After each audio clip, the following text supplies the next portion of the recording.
Hello નમસ્કાર મિત્રો, HMS kitchen Gujarati ચેનલમાં આપ સૌનું હાર્દિક સ્વાગત છે। મિત્રો, મુસાફરી હોય, સવારનો નાસ્તો હોય કે પછી બાળકોનું લંચ બોક્સ, એક એવી વસ્તુ જે હંમેશા સુપરહિટ રહે છે અને તે છે ગુજરાતી મેથીના થેપલા। મિત્રો, મેથીની સુગંધ અને મસાલાનો સ્વાદ, મેથીના થેપલા એટલે દરેક ગુજરાતી ઘરની ઓળખ।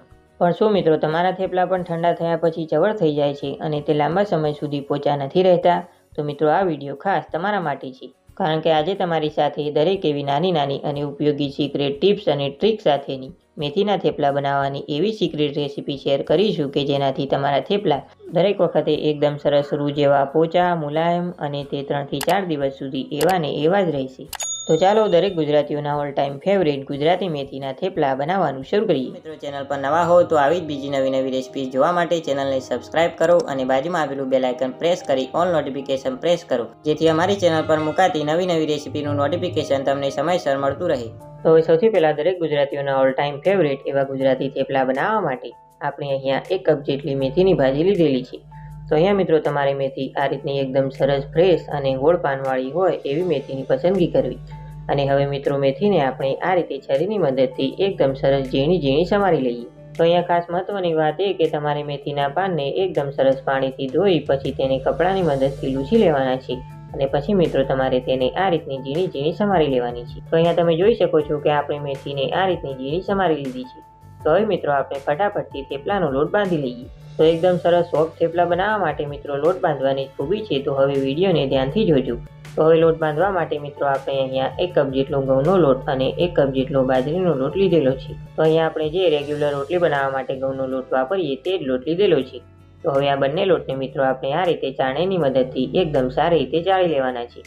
તો અહીંયા જો તમારે આ થેપલાના લોટની અંદર 2 થી 3 ચમચી જેટલો ચણાનો લોટ ઉમેરવો હોય તો તમે ઉમેરી શકો છો।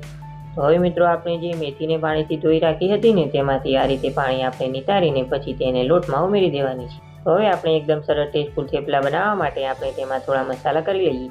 તો સૌથી પહેલાં આપણે તેમાં 1 નાની ચમચી જેટલું જીરું ઉમેરી દઈએ, જેનાથી થેપલાનો સ્વાદ ખૂબ જ સરસ આવશે। સાથે આપણા થેપલા પચવામાં સરળ રહે અને તેનો ટેસ્ટ પણ ખૂબ જ સરસ આવે ને તેના માટે 1 નાની ચમચી જેટલા અજમાને હાથેથી ક્રશ કરીને ઉમેરીશું। અને હવે થેપલાના એકદમ સરસ સ્વાદ માટે આપણે તેમાં 1 મોટી ચમચી જેટલા સફેદ તલ ઉમેરીશું। સાથે આપણે તેની અંદર 1 નાની ચમચી જેટલી હિંગ અને થેપલાનો કલર એકદમ સરસ આવે તેના માટે 1 નાની ચમચી જેટલો હળદર પાવડર ઉમેરીશું। અને સાથે આપણે તેની અંદર 1 નાની ચમચી જેટલું અથવા તો પછી સ્વાદ પ્રમાણે મીઠું ઉમેરીશું। અને હવે સાથે આપણે તેની અંદર 1 મોટી ચમચી જેટલો કાશ્મીરી લાલ મરચું પાવડર અને 1 નાની ચમચી જેટલો ધાણા જીરું પાવડર ઉમેરીશું। સાથે મિત્રો, આપણે તેની અંદર 1 નાની ચમચી જેટલો ગરમ મસાલો પણ ઉમેરીશું। અને હવે આપણા થેપલામાં તીખાશ માટે 1 મોટી ચમચી જેટલી લીલા મરચાંની પેસ્ટ ઉમેરીશું। તો અહીંયા મિત્રો, મરચાંની તીખાશ તમે તમારી પસંદ પ્રમાણે વધારે કે ઓછી ઉમેરી શકો છો। અને હવે જો મિત્રો, તમારા થેપલા ઠંડા થયા પછી ચવડ થઈ જતા હોય અને તે લાંબા સમય સુધી પોચા ના રહેતા હોય ને, તો તેના માટે હવે આપણે આ લોટમાં થોડી સિક્રેટ વસ્તુઓ ઉમેરીશું। તો તેમાં આપણે સૌથી પહેલાં મોણ માટે 3 થી 4 મોટી ચમચી જેટલું આપણે તેલ ઉમેરવાનું છે અને સાથે આપણે તેની અંદર 1 મોટી ચમચી જેટલું આપણે દહીં ઉમેરી અને તમે લોટ બાંધતા સમયે થોડું દહીં ઉમેરશો ને એટલે તેનાથી તમારા થેપલા રૂ જેવા પોચા, મુલાયમ અને તે લાંબા સમય સુધી એકદમ સરસ સોફ્ટ રહેશે અને તે ઠંડા થયા પછી બિલકુલ ચવણ નહીં થાય। તો હવે છે ને મિત્રો, તમારે આ રીતે હાથની મદદથી બધી જ વસ્તુને એકદમ સારી રીતે લોટના એક કણમાં મિક્સ કરી લેવાની છે। તો મિત્રો, મેથીમાં થોડું મોઇસ્ચર હોય છે ને એટલે તમારે પહેલાં આ રીતે બધી જ વસ્તુને સારી રીતે મિક્સ કરી લેવાની અને બધી જ વસ્તુ મિક્સ થઈ જાય ને પછી આપણે તેમાં જરૂર મુજબ થોડું પાણી ઉમેરતા જઈએ આપણે રોટલી જેવો મીડિયમ સોફ્ટ લોટ બાંધી લેવાનો છે। તો અહીંયા તમારે વધારે કઠણ પણ નહીં અને વધારે ઢીલો પણ નહીં, એટલે કે રોટલી જેવો મીડિયમ સોફ્ટ લોટ બાંધવાનો છે। તો અહીંયા તમે જોઈ શકો છો કે આપણો લોટ બંધાઈ ગયો છે। તો હવે આપણે તેની અંદર 1 નાની ચમચી જેટલું તેલ ઉમેરી તેને આપણે આ રીતે લોટમાં સારી રીતે મિક્સ કરી લઈએ અને લોટને એકદમ સરસ મસળી લઈએ। તો અહીંયા તમે જોઈ શકો છો કે આપણો એકદમ સરસ થેપલા માટેનો લોટ બંધાઈ ગયો છે। તો હવે બસ આપણે તેની ઉપર ઢાંકણ ઢાંકી લોટને લગભગ 10 થી 15 મિનિટ માટેનો રેસ્ટ આપી દઈએ, જેનાથી તે એકદમ સરસ સેટ થઈ જાય। તો હવે મિત્રો, આપણા લોટને રેસ્ટ કરતાં 10 થી 15 મિનિટ જેવું થઈ ગયું છે। તો હવે આપણે ઢાંકણ ખોલીને જોઈ લઈએ। તો તમે જોઈ શકો છો કે આપણો લોટ એકદમ સરસ રેસ્ટ કરી લીધો છે। તો હવે આ લોટને મિત્રો આપણે આ રીતે હાથની મદદથી લગભગ 1 થી 2 મિનિટ જેવો મસળી લઈએ અને આપણો લોટ સારી રીતે મસળાઈ જાય ને પછી આપણે આ રીતે થોડો લોટ હાથમાં લઈ તમારે જેટલી સાઈઝના મિત્રો થેપલા બનાવવાના હોય ને તેટલો લોટ આ રીતે હાથમાં લઈ તમારે તેના લુવા બનાવી લેવાના છે। તો હવે આ જ પ્રોસેસથી મિત્રો તમારે બાકીના લુવા પણ બનાવી લેવાના છે। તો હવે આપણે થેપલાને વણવા માટે આ રીતે એક લુવાને લઈ લઈએ અને પછી તેને કોરા લોટમાં સારી રીતે ડસ્ટ કરી લઈએ અને પછી તેને પાટલા પર લઈ આપણે આ રીતે વેલણની મદદથી એકદમ સારી રીતે મિત્રો આપણે પતલા એવા થેપલા વણી લઈએ. તો અહીંયા થેપલા વણતા સમયે તમારે તેને બને તેટલા પતલા વણવાના, જેનાથી તમારા થેપલા એકદમ સરસ બનશે. અને મિત્રો કહેવાય છે ને કે થેપલા જેટલા વધારે પાતળા હોય તેટલા જ ખાવાની ખૂબ મજા આવે.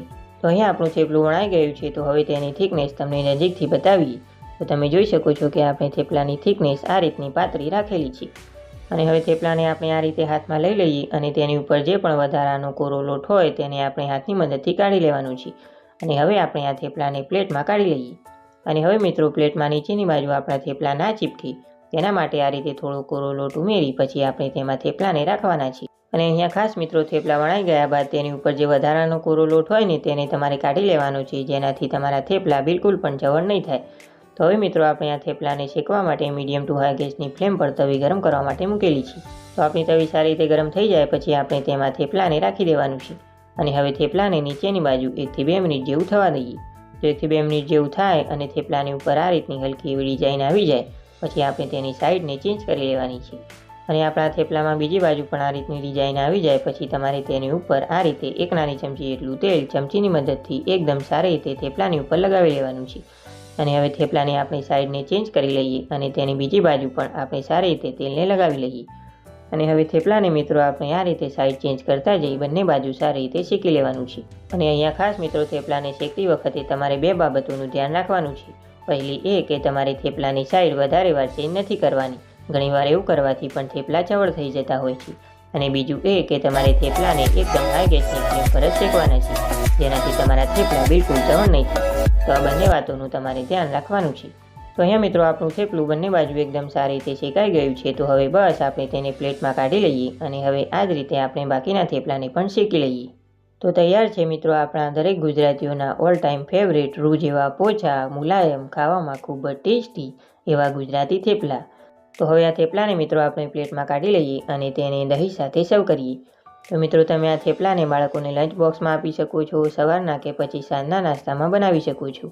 તમે તેને દહીં સાથે, છુંદા કે પછી અથાણા સાથે અથવા તો પછી ચા સાથે પણ ખાઈ શકો છો. અને મિત્રો તમે તેને મુસાફરીમાં પણ લઈ જઈ શકો છો. તમારા થેપલા 3 થી 4 દિવસ સુધી આવા ને આવા એકદમ સરસ રહેશે.